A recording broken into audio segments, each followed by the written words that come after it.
नमस्कार दोस्तों, स्वागत है आप सभी का एक बार फिर से हमारे एबी धार्मिक टीवी चैनल में। तो आज हम आपके लिए लेकर आए हैं सौभाग्य सुंदरी व्रत, जाने शुभ समय और पूजा विधि और इसकी कथा। मार्गशीर्ष मास के कृष्ण पक्ष की तृतीया तिथि सर्वार्थ सिद्ध योग और शुभ योगों में सौभाग्य सुंदरी व्रत मनाया जाता है। भगवान शिव और माता पार्वती की विधि विधान से पूजा की जाती है।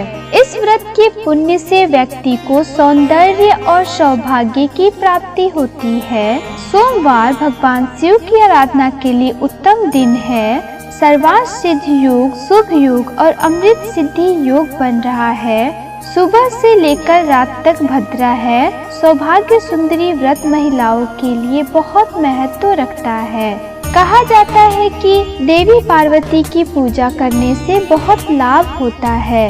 मान्यता है कि कुंवारी लड़कियां अगर इस व्रत को करती हैं तो उन्हें अच्छा वर मिलता है। सौभाग्य का अर्थ है सौभाग्य और सौंदर्य का अर्थ है एक सुंदर पति जो सभी ओर से सुंदर हो, आंतरिक रूप से और साथ ही बाह्य रूप से भी। आइए आपको बताते हैं सौभाग्य सुंदरी व्रत के बारे में सारी जानकारी। सौभाग्य सुंदरी व्रत की कथा। भव्य पुराण की कथा के अनुसार देवी सती ने अपने पिता की बातों से चिढ़कर अपने शरीर का त्याग किया था। उन्होंने अपने पिता से यह वादा किया कि वह हर जन्म में हमेशा शिव की पत्नी के रूप में वापस आएंगी। इस प्रकार जब उन्होंने अपना अगला जन्म पार्वती के रूप में लिया तो उन्होंने उस विशेष जन्म में भगवान शिव को अपने पति के रूप में प्राप्त करने के लिए तपस्या की। सौभाग्य सुंदरी व्रत देवी पार्वती, सती, दुर्गा को प्रसन्न करने का सबसे आसान तरीका है। इस दिन महिलाएं 16 श्रृंगार करती हैं। सौभाग्य सुंदरी व्रत के दिन महिलाएं सुबह जल्दी उठकर स्नान आदि करके अच्छे कपड़े पहनती हैं और 16 श्रृंगार करती हैं। इस दिन महिलाएं 16 श्रृंगार में मेहंदी लगाती हैं। सिंदूर, मांग टीका, काजल, हार, कान की बाली, हाथों में चूड़ियां, बालों में गजरा, कमरबंद, पैरों में पायल और खुशबू के लिए परफ्यूम का इस्तेमाल करती हैं।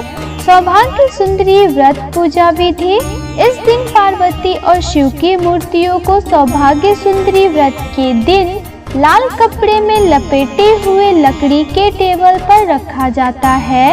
एक बार जब महिला श्रृंगार कर लेती है तो उस लकड़ी के टेबल पर लाल कपड़े को बिछाते हैं जो पहले मूर्तियों को लपेटने के लिए इस्तेमाल किया गया था।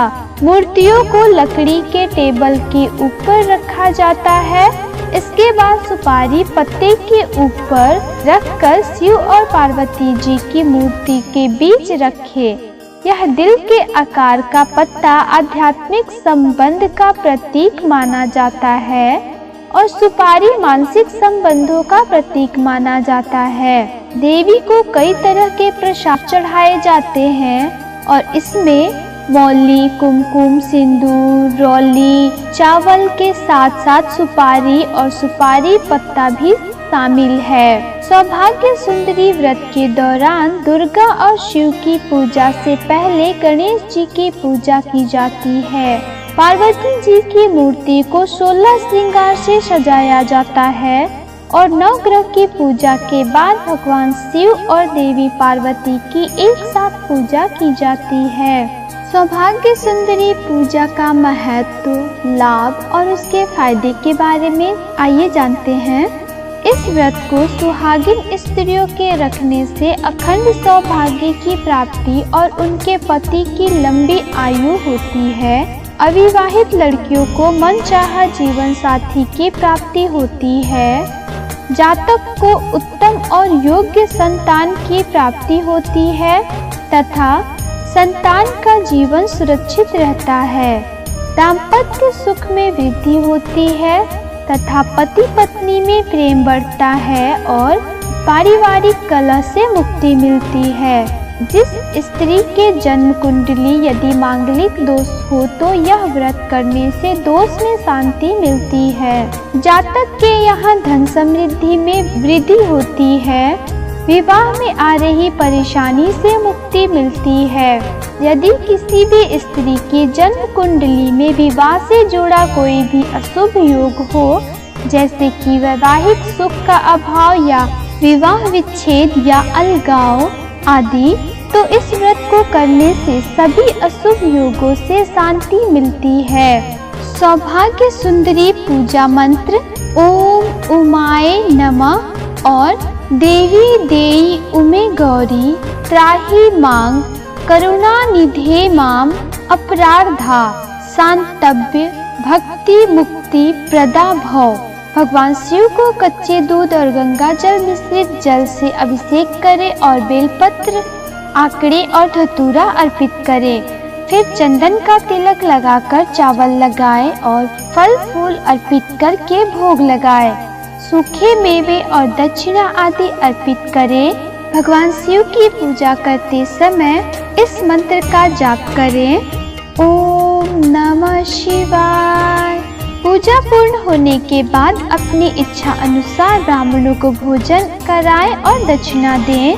प्रति स्त्री को दिन में एक ही बार भोजन करें और एक ही बार दूध से बनी वस्तुओं का सेवन करें।